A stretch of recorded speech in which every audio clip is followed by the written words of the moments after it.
আলোচনা করব এমন একটা বিষয় নিয়ে যে বিষয়টা সম্পর্কে তোমরা এর আগে সেভাবে জানো না। ধরো তোমার কাছে 100 টাকা আছে। এবার তোমার ইচ্ছা হলো যে তুমি 1 প্লেট বিরিয়ানি খাবে।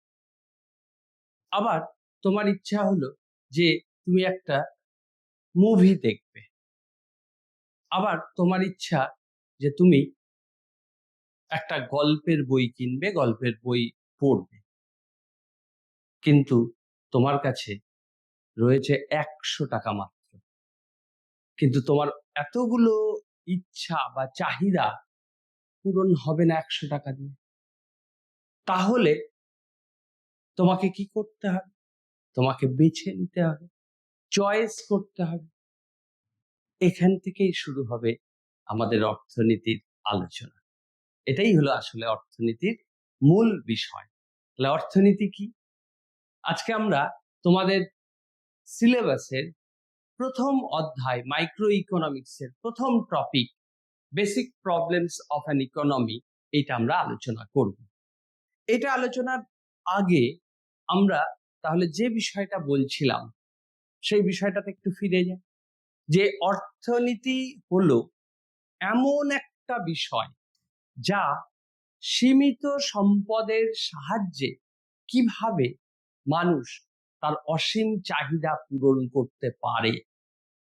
মূলত আমাদের সামনে সমস্যা হচ্ছে আমাদের উপাদান বা সম্পদ সীমিত, স্কেয়ারসিটি অফ রিসোর্সেস। এই যে স্কেয়ারসিটি, এই স্কেয়ারসিটির কারণেই উদ্ভূত হচ্ছে চয়েসের ব্যাপার বা পছন্দ। অর্থাৎ স্কেয়ারসিটি থেকেই আসছে সমস্যা, যেটা আমরা বলছি চয়েস। তাহলে সীমিত উপাদান বা সম্পদ যা দিয়ে আমরা আমাদের যে অসীম চাহিদা, আনলিমিটেড ওয়ান্টস স্যাটিসফাই করব কিভাবে, সেই বিষয়টা নিয়েই আলোচনা করে অর্থনীতি বা ইকোনমিক্স। এখন এই ইকোনমিক্স টার্মটা কোথা থেকে? অ্যাকচুয়ালি এটা একটা গ্রিক ওয়ার্ড, ওইকোনমিয়া। এই ওইকোনমিয়া যার দুটো পার্ট বলতে পারি। এই ওইকোনমিয়া,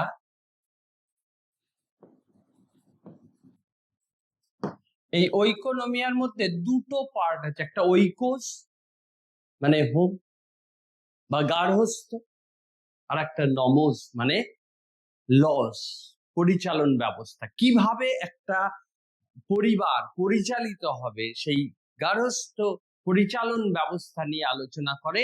এই রকম অর্থ থেকেই ওইকোনমিয়া রিটার্মটা ব্যবহার হয় এবং সেখান থেকেই আমরা পেলাম ইকোনমিক্স বা অর্থনীতি। এখন এই অর্থনীতির আলোচ্য বিষয়গুলোকে খুব সহজভাবে বোঝার জন্য আমরা অর্থনীতিকে দুটো প্রধান শাখায় ভাগ করি। শাখা দুটো কি কি? অর্থনীতির প্রধান যে দুটো শাখা আমরা ভাগ করি, একটাকে বলি মাইক্রো ইকোনমিক্স,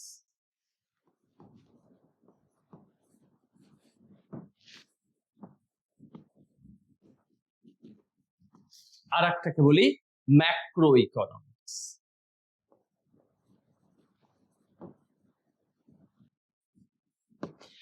এখন মাইক্রো আর ম্যাক্রো, এই যে দুটো শব্দ আমরা ব্যবহার করছি, এই দেখো, মাইক্রো মানে হলো অতি ক্ষুদ্র, মাইক্রোজ থেকে এসছে, আর ম্যাক্রো মানে বৃহৎ।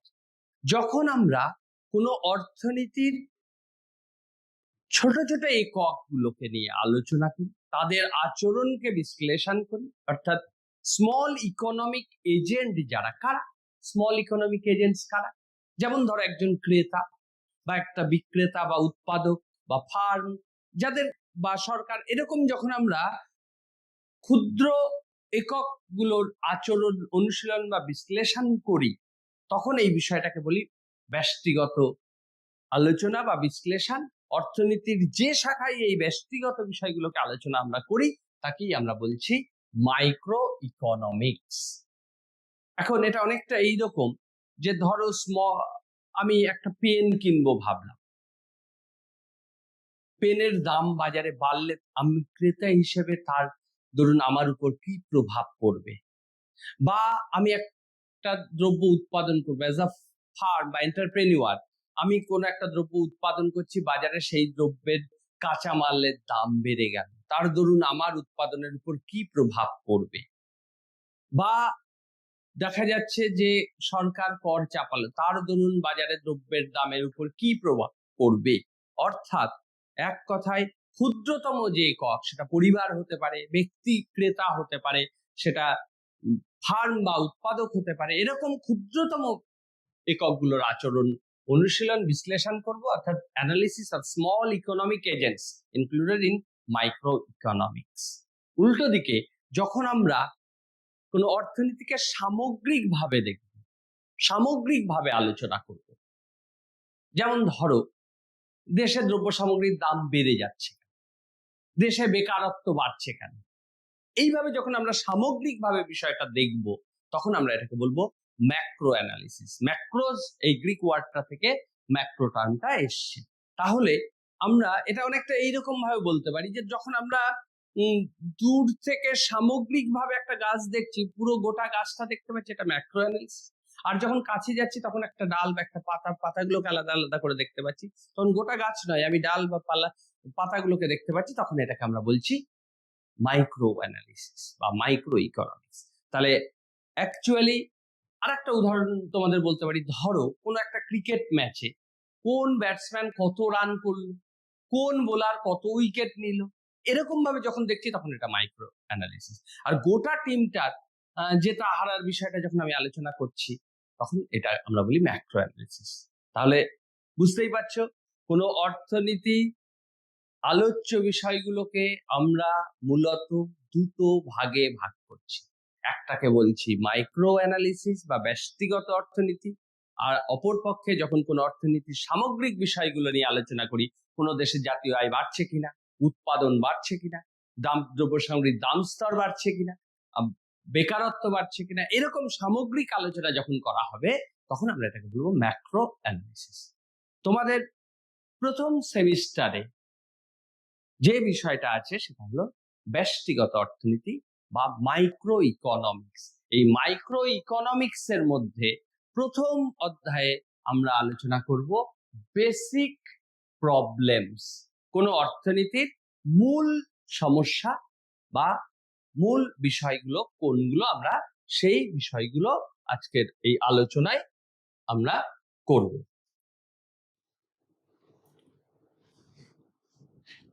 দেখো, তাহলে আমরা কি পেলাম?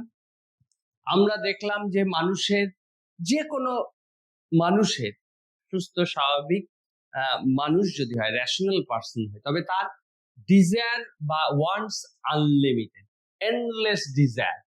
এই আনলিমিটেড ওয়ান্টস স্যাটিসফাই বা পূরণ হয় কিভাবে? আমাদের চাহিদা বা এই চাওয়া গুলো পূরণ হয় কি করে? যেমন ধরো আমি এখানে লিখতে চাইছি, এই লেখা চাওয়াটা পূরণ হবে কিভাবে? এই পেন দিয়ে। তাহলে এই পেনটা তো আর আমরা মাটি খুঁড়ে পাইনি বা কোনো গাছে পাইনি, তাহলে এই পেনটা তৈরি করতে হয়েছে। তাহলে এই তৈরি করতে গেলে আমাদের কি দরকার হয়েছে? উপাদান, উপকরণ, ফ্যাক্টরস অফ প্রোডাকশন। তাই সেই উপাদান বা উপকরণ বা ফ্যাক্টরস অফ প্রোডাকশন, সেই ফ্যাক্টরস অফ প্রোডাকশন গুলো কিন্তু পৃথিবীতে অসীম নয়। ফ্যাক্টরস অফ পেমেন্টস হচ্ছে বা রিসোর্সেস আর লিমিটেড। তাহলে এন্ডলেস ডিজায়ার বা আনলিমিটেড ওয়ান্টস, যে ওয়ান্টস গুলো we constantly desire more good services and experiences that can be fully satisfied. মানে আমরা, আমাদের সব সময় দেখা যায় একটা চাহিদা যদি পূরণ হয়, সাথে সাথে আরো নতুন 10টা চাহিদার উদ্ভব ঘটে। কিরকম?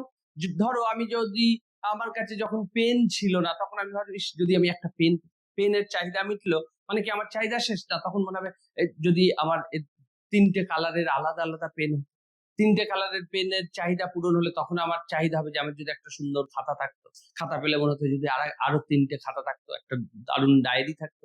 অর্থাৎ আমাদের চাহিদার কোনো শেষ নেই। সেই চাহিদা পূরণ করার মতো দ্রব্য তৈরি করতে গেলে যে উপাদান বা উপকরণ লাগে সেই রিসোর্সেস আর লিমিটেড।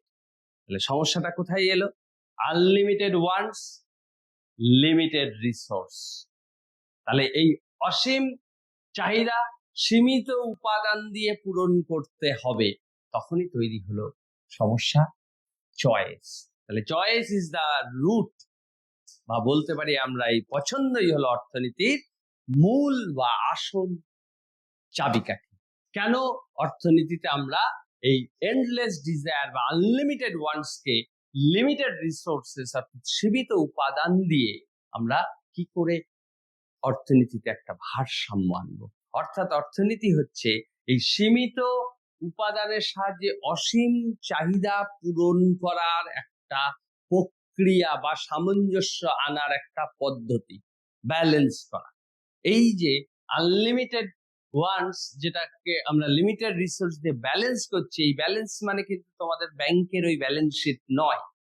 এটা হচ্ছে যে এই চয়েস বা পছন্দ করে কোন কোন দ্রব্য আমার পক্ষে প্রয়োজন, কোনটা দেশের পক্ষে প্রয়োজন। যেমন তোমাদের আমি একটা উদাহরণ দিই, যে ধরো তোমার 1 বিঘা জমি আছে, সেই জমিতে তুমি ধান চাষ করতে পারো, আবার ওই জমিতে তুমি ফুল চাষ করতে পারো।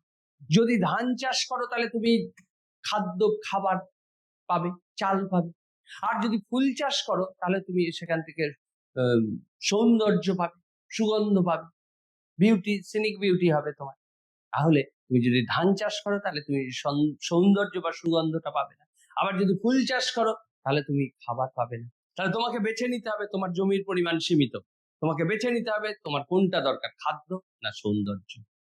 তাহলে এই যে বেছে নেওয়ার প্রক্রিয়া, এই বেছে নেওয়ার প্রক্রিয়াটাই করা হয় অর্থনীতিতে, এবং এখান থেকেই উদ্ভূত হচ্ছে যে আনলিমিটেড ওয়ান্টস, ফাইনাইট আমার রিসোর্স, যা আমার core economic problem, root choice, এটাই কিন্তু অর্থনীতির মূল চালিকা শক্তি। তাহলে এই অর্থনীতিতে সমস্যাটা কেন এলো বুঝতে পেরেছ? এবার আমরা দেখব যে এই সমস্যা কি করে দূরীকরণ করা যায়। অর্থাৎ ধরো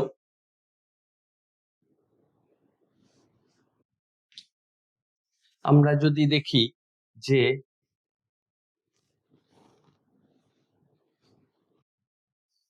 যে কোনো অর্থনীতির ক্ষেত্রে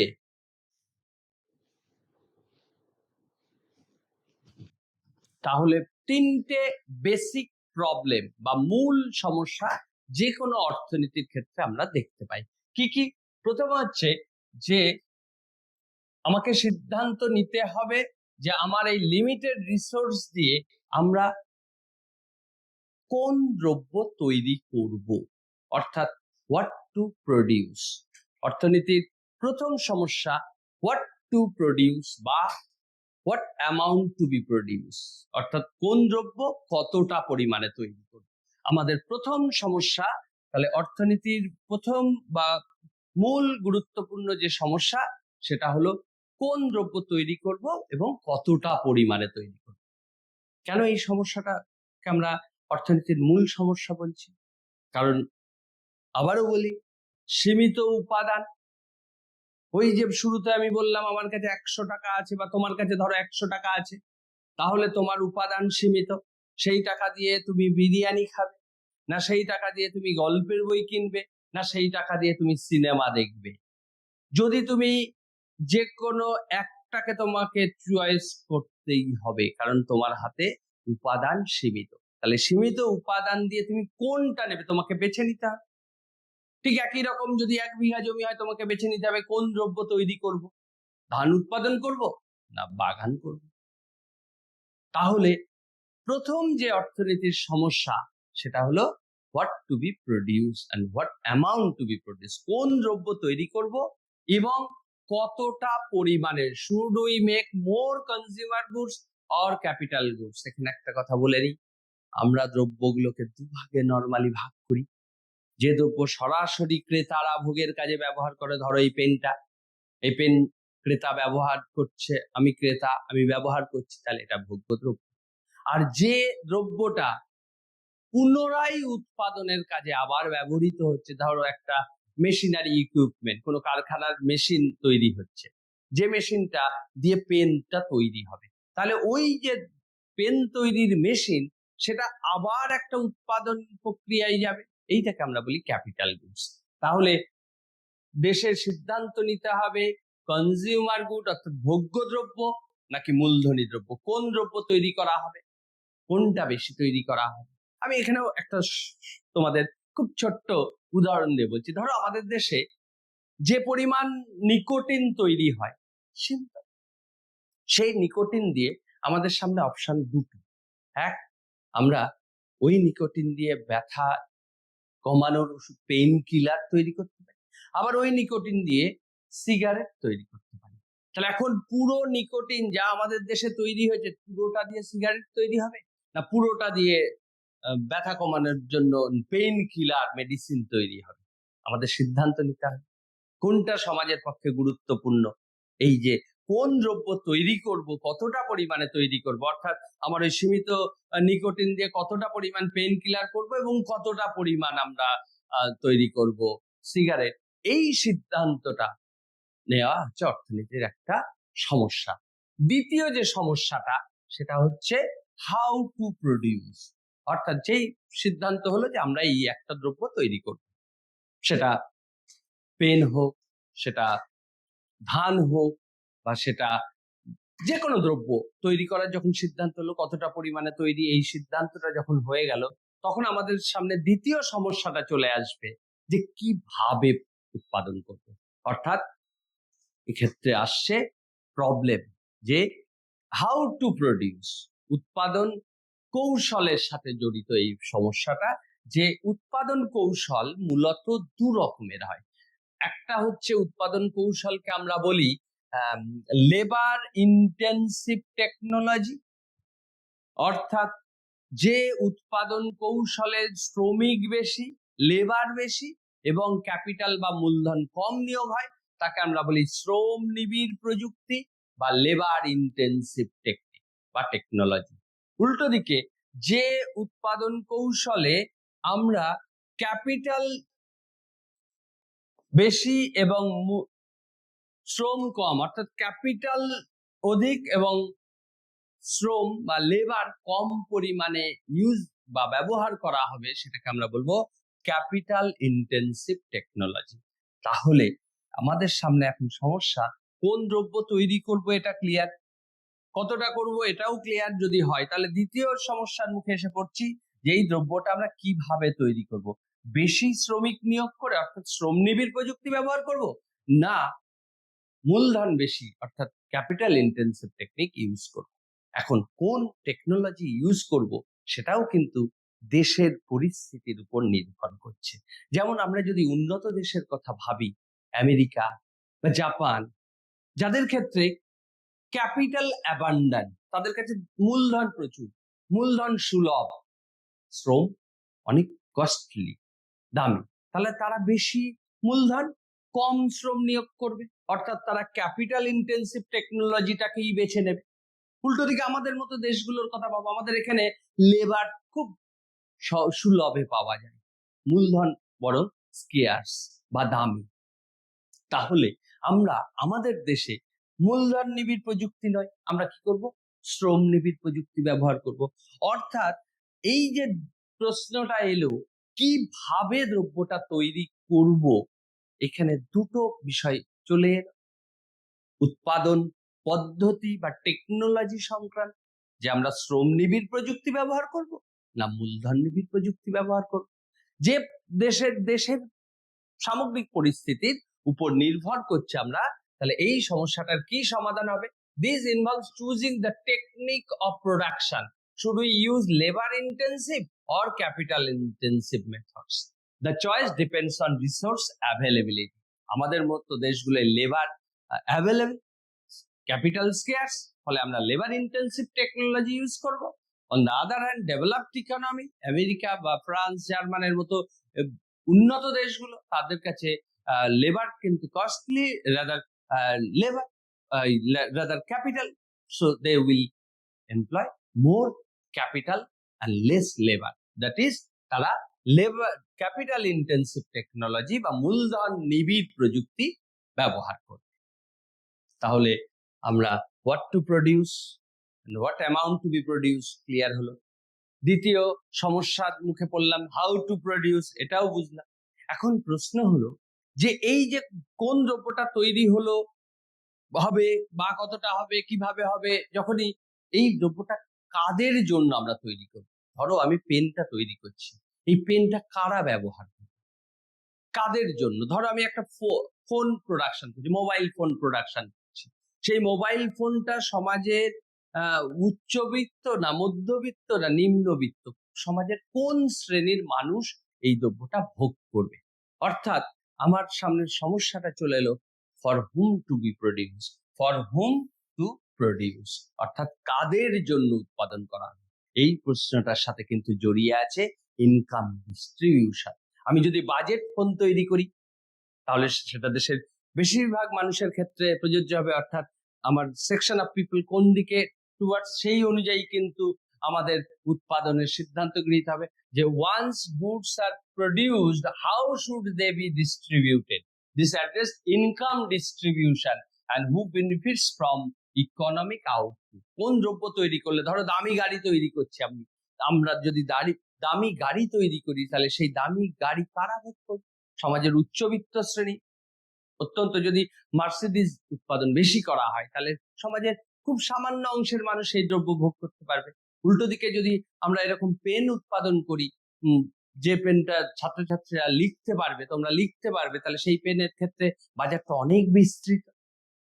তাহলে কারা দ্রব্যটা ভোগ করবে, এইটার আসলে লুকিয়ে আছে দেশের ইনকাম ডিস্ট্রিবিউশন বা আয় বন্টনের গতি প্রকৃতির। তাহলে আমরা এখান থেকে কি দেখলাম, যে কোনো অর্থনীতির মূল আলোচ্য বিষয়কে আমরা দুটো ভাগে ভাগ করে আলোচনা করি, একটা ব্যষ্টিগত আর একটা সমষ্টিগত। তোমাদের সিলেবাসে প্রথম এককে যে ব্যষ্টিগত অর্থনীতি আছে, সেই ব্যষ্টিগত অর্থনীতির আলোচ্য বিষয়ের মধ্যে প্রথম হচ্ছে অর্থনীতির মৌলিক সমস্যা কি, সেই মৌলিক সমস্যা তিনটে, এবং এই মৌলিক সমস্যা বা বেসিক প্রবলেম কেন অ্যারাইজ করে, scarcity due to scarcity of resources এবং unlimited ones। এই জায়গা থেকে আমরা আলোচনাটা শুরু করেছিলাম এবং তিনটে সমস্যাই আমরা দেখলাম। এখন প্রশ্ন হচ্ছে যে এই যে তিনটে প্রবলেম আমরা দেখলাম, এই তিনটে প্রবলেম কিভাবে সলভ করব? হোয়াট টু প্রডিউস, এটা কনজিউমার গুড তৈরি করব। আমি আবার ফিরে আসি সেই প্রথম সমস্যা, যে কোন দ্রব্য তৈরি করব। আমরা দেখব অর্থনীতিতে কোন দ্রব্যটার প্রয়োজনীয়তা বেশি, কোন দ্রব্যটা বেশিরভাগ মানুষের বা সমাজের উপযোগিতা সর্বাধিক করে, সেই দ্রব্যটাই উৎপাদন করব। দ্বিতীয় প্রশ্ন হচ্ছে যে আমাদের দেশের আর্থিক অবস্থা, কোন উৎপাদনের উপাদানটা বেশি আমাদের কাছে অ্যাভেলেবেল, সেইটার উপরে ডিপেন্ড করবে যে আমরা কিভাবে দ্রব্যটা উৎপাদন করব। এখন আমাদের সামনে প্রশ্ন, এই যে কোন দ্রব্য কতটা পরিমাণে উৎপাদন করা হবে, কিভাবে উৎপাদন করা হবে, কাদের জন্য উৎপাদন করা হবে, এই গোটা বিষয়টা, সমস্যাগুলো কিভাবে সমাধান ঘটে, সমস্যার সমাধান ঘটে কিভাবে, এটা যদি আমরা আলোচনা করতে যাই তাহলে আমাদের প্রথম যে বিষয়টা বলতে হবে সেটা হলো যে অর্থনীতির, যে কোনো অর্থনীতিতে আমরা তিন ধরনের অর্থ ব্যবস্থা দেখতে পাই। আগে আমরা এই তিনটে অর্থ ব্যবস্থা বুঝে নিই। প্রথম হচ্ছে যে বিশ্বের দেশগুলোতে আমরা দেখতে পাই, একটা হচ্ছে ধনতান্ত্রিক বা ক্যাপিটালিস্ট ইকোনমি বা market economy, capitalist or market economy. এই ধনতান্ত্রিক বা ক্যাপিটালিস্ট বা মার্কেট ইকোনমি কি? ধনতান্ত্রিক বা ক্যাপিটালিস্ট বা বাজার অর্থ ব্যবস্থা হচ্ছে এমন একটা অর্থ ব্যবস্থা যেখানে সরকার বা রাষ্ট্রের কোনো হস্তক্ষেপ থাকে না, বাজারে চাহিদা যোগানের মতো শক্তিগুলো, ফোর্সগুলো কাজ করে এবং চাহিদা যোগানের ঘাত প্রতিঘাতে স্বয়ংক্রিয়ভাবে বাজারে যে সমস্যাগুলো, সেই সমস্যাগুলো সমাধান করে। অর্থনীতির যে মৌলিক সমস্যা, কোন দ্রব্য তৈরি করা হবে, সেটা বাজারই ঠিক করে দেবে। যে বাজারে মানুষ কোন দ্রব্যটা বেশি চাহিদা করছে, উৎপাদকরা সেই অনুযায়ী যোগান দেবে। অর্থাৎ বাজারের শক্তি, market force automatically determine the good which to be produce. তাহলে অর্থনীতির মৌলিক সমস্যা কোন দ্রব্য কতটা কিভাবে উৎপাদন হয় এই সংক্রান্ত সিদ্ধান্ত বাজার অর্থ ব্যবস্থায় গৃহীত হচ্ছে বাজারের মাধ্যমে, স্বয়ংক্রিয়ভাবে, সরকারি কোনরূপ হস্তক্ষেপ ছাড়াই। এই ধনতান্ত্রিক অর্থ ব্যবস্থা হচ্ছে এমন এক ধরনের অর্থ ব্যবস্থা যেখানে সম্পত্তির ব্যক্তিগত মালিকানা থাকে, যেখানে রাষ্ট্র কোনো হস্তক্ষেপ করে না, উৎপাদকরা তাদের স্বাধীনতা থাকে, যে কোনো দ্রব্য তারা উৎপাদন করতে পারে, ক্রেতাদেরও সার্বভৌমত্ব থাকে, তারা যে কোনো দ্রব্য তাদের রুচি পছন্দ চাহিদা অনুযায়ী ক্রয় বা ভোগ করতে পারে। এইরকম একটা অর্থ ব্যবস্থা যেটাকে আমরা ফ্রি ইকোনমি বলি, বা মুক্ত অর্থ ব্যবস্থা বা ধনতান্ত্রিক অর্থ ব্যবস্থা, সেই অর্থ ব্যবস্থায় এই অর্থনীতির মৌলিক যে সমস্যা তিনটের কথা আমরা আলোচনা করেছি তার সমাধান ঘটে থ্রু দ্য মার্কেট সিস্টেম, অর্থাৎ বাজার ব্যবস্থার মধ্য দিয়ে। বাজারে কোন দ্রব্যের চাহিদা বেশি, কোন দ্রব্যের লাভ বেশি, সেই দ্রব্য উৎপাদকরা বেশি উৎপাদন করবে, বা কোন দ্রব্যের চাহিদা বেশি, উৎপাদকরা সেই দ্রব্য উৎপাদন করবে। অর্থাৎ বাজার ঠিক করে দেবে কোন দ্রব্য তৈরি হবে বা কতটা তৈরি হবে। বাজারে উপাদানের দামের উপর নির্ভর করবে যে আমি উৎপাদনের শ্রম বেশি নিয়োগ করব না মূলধন। যদি শ্রমিকের মজুরি বেশি হয়, মূলধনের সুদ তুলনামূলক কম হয়, তাহলে মূলধন বেশি নিয়োগ করবো। আর যদি শ্রমিকের মজুরি কম হয় তাহলে শ্রমিক বেশি নিয়োগ করবো, অর্থাৎ শ্রম নিবিড় প্রযুক্তি ব্যবহার করবো। তাহলে বোঝাই যাচ্ছে যে বেসিক ইকোনমিক প্রবলেম, এই তিনটে বেসিক প্রবলেমের মুক্ত বা ধনতান্ত্রিক অর্থ ব্যবস্থায় বাজার ব্যবস্থার মধ্যে দিয়ে সমাধান ঘটে। দ্বিতীয় যে অর্থ ব্যবস্থাটা আমরা দেখতে পাই সেটাকে বলি সমাজতান্ত্রিক অর্থ ব্যবস্থা বা সোশ্যালিস্ট ইকোনমি। এই সোশ্যালিস্ট ইকোনমির ক্ষেত্রে আমরা কি দেখি, অর্থনীতিতে সরকার বা রাষ্ট্র সমস্ত কিছুর মালিকানা, তারাই ঠিক করে দেবে উৎপাদক কোন দ্রব্য উৎপাদন করবে, ক্রেতারা কোন দ্রব্য ভোগ করবে।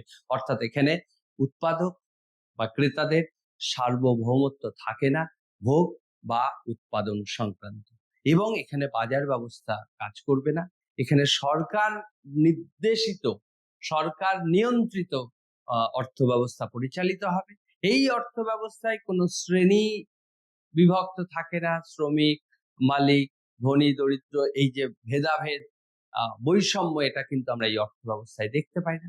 এই অর্থ ব্যবস্থায় তাহলে অর্থনীতিতে যে মৌলিক সমস্যাগুলো, সেই মৌলিক সমস্যাগুলোর কে কোন দ্রব্য কতটা তৈরি করবে তার সিদ্ধান্ত গৃহীত হয় সরকারি আদেশ বা নির্দেশের মাধ্যমে। তৃতীয় যে ব্যবস্থা, যেটা আমরা ধর এই যে ক্যাপিটালিস্ট ইকোনমির কথা বললাম, এই ক্যাপিটালিস্ট ইকোনমি আমরা বিশ্বের উন্নত দেশগুলোই দেখতে পাই, যেমন ইউএসএ তে দেখতে পাই। সোশ্যালিস্ট ইকোনমি সেই অর্থে পূর্বতন সোভিয়েত রাশিয়া, ইউএসএসআর সোভিয়েত রাশিয়ার ক্ষেত্রে আমরা দেখতে পেতাম। আর আমাদের দেশে আমরা দেখতে পাই মিশ্র অর্থ ব্যবস্থা বা মিক্সড ইকোনমি। মিক্সড ইকোনমিটা কি, যেখানে ধনতান্ত্রিক এবং সমাজতান্ত্রিক দু ধরনের অর্থ ব্যবস্থারই সংমিশ্রণ ঘটে। তাহলে এই অর্থ ব্যবস্থার এক্সাম্পল হচ্ছে ইন্ডিয়া, যেখানে সরকারি এবং বেসরকারি উভয় ক্ষেত্রের একটা সহাবস্থান দেখা যায়। অর্থাৎ সরকার নিয়ন্ত্রিত, উৎপাদকদের স্বাধীনতা থাকে উৎপাদন সংক্রান্ত, ক্রেতাদের স্বাধীনতা থাকে ভোগ সংক্রান্ত, কিন্তু সেই স্বাধীনতায় সরকার প্রয়োজনে নিয়ন্ত্রণ করতে পারে। আমার ইচ্ছা হলো পেন কেনার, আমি পেন কিনতে পারি। আমার ইচ্ছা হলো আমি পিস্তল কিনতে পারবো না। অর্থাৎ ভোগের ক্ষেত্রে আমার স্বাধীনতা থাকলেও সেই স্বাধীনতায় নিয়ন্ত্রণ আছে, কন্ট্রোল বা আছে। এই ধরনের অর্থ ব্যবস্থাতে, অর্থনীতিতে বাজার ব্যবস্থা পাশাপাশি পরিকল্পনা কর্তৃপক্ষ। মিক্সড সোশ্যালিস্ট ইকোনমির ক্ষেত্রে পুরোপুরি সরকার বা পরিকল্পনা প্ল্যানিং কমিশনের মাধ্যমে বা পরিকল্পনা কর্তৃপক্ষের নির্দেশে মৌলিক সমস্যাগুলোর সমাধান হয়, কিন্তু মিশ্র অর্থ ব্যবস্থার একাংশ নিয়ন্ত্রিত হচ্ছে বাজার ব্যবস্থার মাধ্যমে, মার্কেট ফোর্স দিয়ে, আর এক অংশ পরিকল্পনা কর্তৃপক্ষে অর্থাৎ রাষ্ট্রের নিয়ন্ত্রণে। তাহলে কোন অর্থনীতিতে কোন অর্থ ব্যবস্থা প্রচলিত আছে ধনতন্ত্র না সমাজতন্ত্র না মিশ্র, তার উপর নির্ভর করছে অর্থনীতির এই তিনটে বেসিক প্রবলেমের কিভাবে সমাধান ঘটবে। তাহলে তোমরা বুঝতে পেরেছো যে যে কোনো অর্থনীতির মূল সমস্যা তিনটে, সেই সমস্যাগুলোর সমাধান ঘটে স্বয়ংক্রিয়ভাবে বাজার অর্থ ব্যবস্থার মাধ্যমে। কিন্তু যদি দেশে ধনতন্ত্র নয় মিশ্র, যদি সমাজতন্ত্র বা সোশ্যালিস্ট ইকোনমি থাকে তাহলে সেখানে পরিকল্পনা কর্তৃপক্ষের নির্দেশে, আর যদি দেশে মিশ্র অর্থ ব্যবস্থা থাকে তাহলে আংশিক পরিকল্পনা কর্তৃপক্ষ এবং আংশিক বাজার ব্যবস্থার মাধ্যমে সম্পন্ন হয়। তাহলে এই যে কোন দ্রব্য কতটা তৈরি হবে, কিভাবে তৈরি হবে বা কাদের জন্য তৈরি হবে, অর্থনীতির এই সামগ্রিক সমস্যাগুলো সমাধানের ক্ষেত্রে সব সময় কতগুলো বিষয়ের প্রতি দৃষ্টি রাখা হয়। কি কি বিষয়?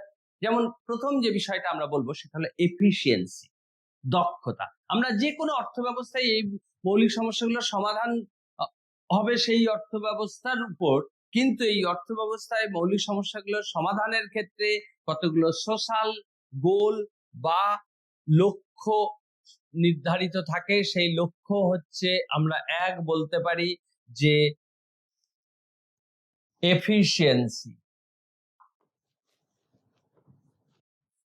অর্থাৎ দক্ষতা, যে উৎপাদন এমন ভাবে করা হবে যাতে কোনো আমার লিমিটেড রিসোর্সের জন্য কোনো অপচয় না ঘটে, উৎপাদনের উপাদানগুলোর সর্বোত্তম ব্যবহার, এফিশিয়েন্ট ইউটিলাইজেশন অফ রিসোর্সেস বা উপাদানের সর্বোত্তম ব্যবহার।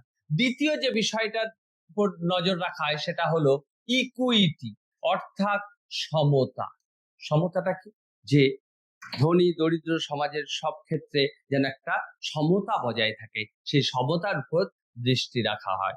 তৃতীয় যে বিষয়টা সেটা হলো ফ্রিডম, অর্থাৎ অর্থনীতির মৌলিক সমস্যাগুলোর সমাধানের ক্ষেত্রে উৎপাদকদের স্বাধীনতা যেন বিঘ্নিত না হয়, ক্রেতাদের ভোগের ক্ষেত্রেও স্বাধীনতা বিঘ্নিত না হয়, অর্থাৎ উৎপাদক ক্রেতা সবার সার্বভৌমত্ব বা স্বাধীনতা, ফ্রিডম, সেটা যেন বজায় থাকে।